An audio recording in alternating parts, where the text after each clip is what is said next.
All right, I'm in here with Mr. Kevin Cave. How you doing? I'm good. I'm good. How about yourself? I'm doing great for now, man. Just saw a quote from our boy Zlatan Ibrahimovic. He's saying, "The older I get, the better I get, like red wine." And he's kind of proving the guys who have doubted him, who said that he's playing with farmers and plumbers in League One and also in La Liga, where he's proven everybody wrong in the EPL that he's scoring. So, welcome to the 10th episode of Barbados Manchester United Supporters on Air. I'm here with Kevin Cave. Let's start with Zlatan. Zlatan is ripping it up in the Premier League. 11 goals from 16 games. What do you think for a 35-year-old guy?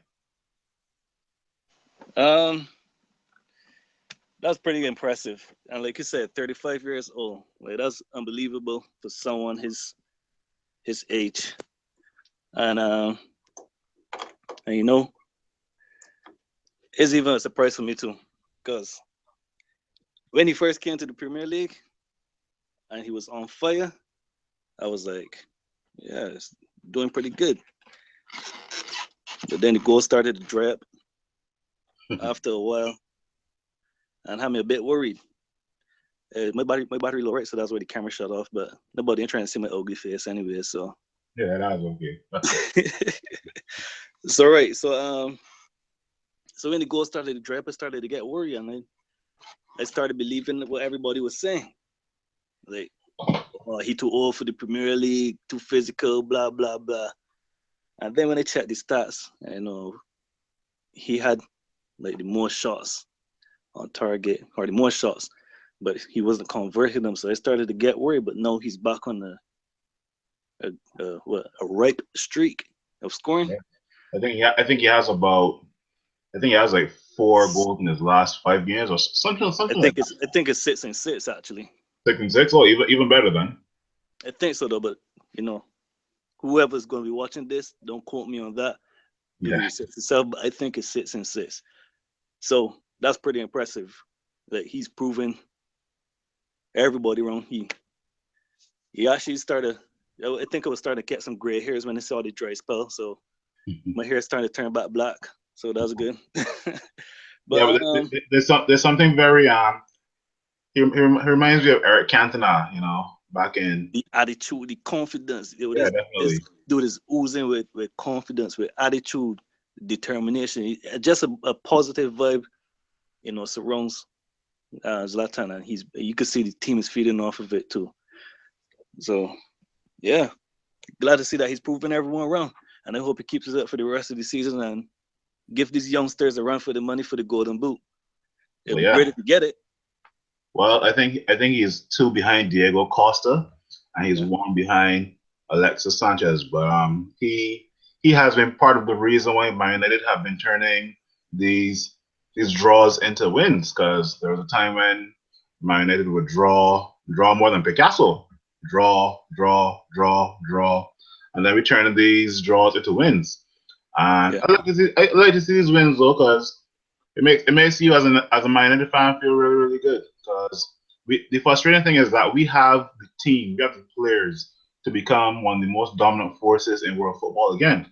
But it's very yeah, frustrating to be going going ahead after X amount of minutes, and then the team that's not as good as you, the opposition, is coming back and scoring a goal after a silly mistake. But for the month of December and late November, we have been getting some good wins. What do you think? hey, I think that's really good. But you know what? These signs were always there because, like you said, we've been drawing games, drawing games, drawing games. Whether we score first and get paid back, and the team come and get their only shot on target and score it, or whether they score first and we come back and score one. But like you said, that's been really frustrating. It's been frustrating for me, Mhm. frustrating for you. But I'm sure it's been frustrating for a lot of fans to see so many draws like Leonardo da Vinci. And so the 7 wins in 10 games, it's been coming. I would Yeah, say it's been coming. because we not playing bad. Definitely passing the ball around quicker. They look more decisive. The final third has been great for the majority of the season. The balls in the final third has been great for the majority of the season. It's just that we haven't been capitalizing. I think at one point in time, we had like the third most shots in the league. Yeah. Obviously behind Liverpool and City, I think, or behind Liverpool and Chelsea. At one point, we had the third most shots at goal, but we were like, when it came to conversion, we were very low at the bottom of the table. So now we started to get the ball in the back of the net and keep the ball out of our net. So And it's all in these wins, it's coming together. in these wins, not only is Zlatan playing a role, but I'd like to point out a couple of players. Two players that a lot of people wanted out were Marcus Rojo and Phil Jones. They have been phenomenal in the back, but one guy we have been crying out to be playing, and he's made a definite impact, is Henrik Mkhitaryan. And I love to see the guy on the ball, whether he's behind the striker or he's out wide. Like he's been so influential. He got like what 4 man of the matches in a row. Yeah, I think so. Your thoughts on Mkhitaryan or your thoughts on Jones and Rojo? You know, Jones is still pretty young. He's getting to that age where he needs to get games going. And even though a lot of fans wanted him out, I think I was one of the few ones that want him to actually have a chance, you know, to get some games under his belt, because I believe in him. Because when Smalling burst onto the scene last year, and Smalling's like, what, 26? About that, Jones just turned like 20. Yeah, I think Jones just turned 24. So he just need game time, man. I mean, he has a point to prove this season because he's out of contract. So no other way he's gonna make money. So he got a point to prove. You know, he's very committed to the game. That's why he's been getting all those freak incidents, because he's committed. I'm glad to see he's getting game time. Rojo, no doubt about it. He has improved under Mourinho, because the guy was a bit, you know, I wasn't too sure about Rojo. He was a liability, but him and Jones together seem to be a good partnership. Mkhitaryan, I love how Mourinho has handled Mkhitaryan. He's been saying all season, the guy needs to get accustomed. A lot of fans were crying down Mourinho for doing it. And look at the results. Look what he has reaped. The guy Mourinho knows what he's doing. And hopefully he could do his thing for Fellaini, because I don't know how I feel about Fellaini still. I don't know. Fellaini had that one bad moment that cost us the game versus Everton, and everybody was down his throat for that. So I can understand where the fans are coming from, but yeah. But Mkhitaryan, four man of the matches in what? 4 matches? Yeah, I love it. Yeah, so totally deserved, and he's definitely a breath of fresh air that we needed on the right side. Also, know that Valencia is playing at right back. We haven't had a really serious aggressive threat. And he's much more dynamic than all the other guys we had on the right side for many years.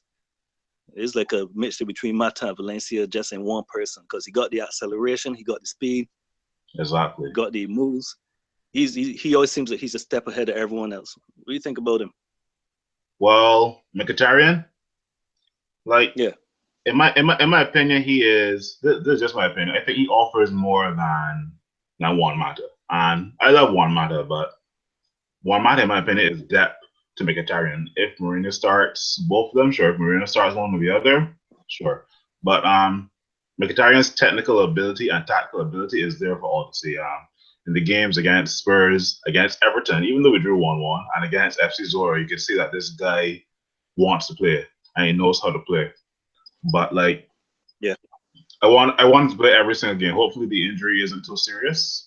And one thing I realized about Manchester United, we have been slightly improvement. If you look under Van Gaal and David Moyes, you can see that the main focus in our team was just David De Gea saving us. If we look at us under, let's say, the last season of Van Gaal and this season of Mourinho, so many players are contributing to Man United rising back to that dominant force. Zlatan, Mkhitaryan, I would say Eric Bailly, also Jones and Rojo being solid in the back, Paul Pogba, and Blake.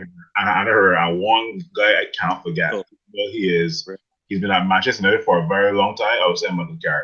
In my opinion, after De Gea, he should be the second name on the starting 11 sheet. That's just my opinion. What do you think about that? You know what? I'm glad you said that because you left out Rooney. I'm sure we could agree that Rooney has been a frustrated figure for Manchester United fans in recent seasons. But since he grew that beard, the Yeah, dude it's has true. transformed. I'll roll out beer, He has right? really transformed. Movement is sharp, touches are sharp. Everything about his game has improved under Mourinho recently in recent games. And There's my that's opinion. There's my opinion, Gabe. I think Rooney has recognized that, you know what, he's not a first team player. His squad status has changed from he used to be indispensable and a first team player, and now he's just yeah. squad depth. So now he's just he's realized that there are better players in the squad than him, and he realized that Mm. there are hungrier players in the squad that are hungrier than him. So he's just being patient and he's just waiting until Mourinho calls him up and say, you're gonna play today, you're gonna play for 60 minutes, I'm gonna take you off in the whatever minute. I just think that he he's being less frustrated. And like you said, the beard does wonders.